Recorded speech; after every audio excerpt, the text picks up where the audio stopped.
Намираме се в Патриаршеската църква в Царовец. Както ни обясни екскурзоводката, лявата част на църквата, която снимам, е за историческите времена, свързани с Търново и Царовец.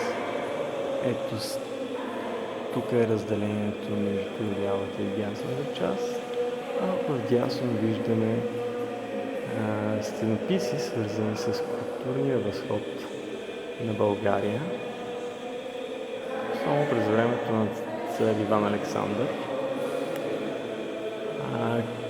Както ни обясня екскурзоводката, тази разделителна линия, златната, показва, освен че разделя исторически и културни стенописи, показва и възхода на България, който свършва до едно време и след това, ето тук горе, се вижда как е прекъснат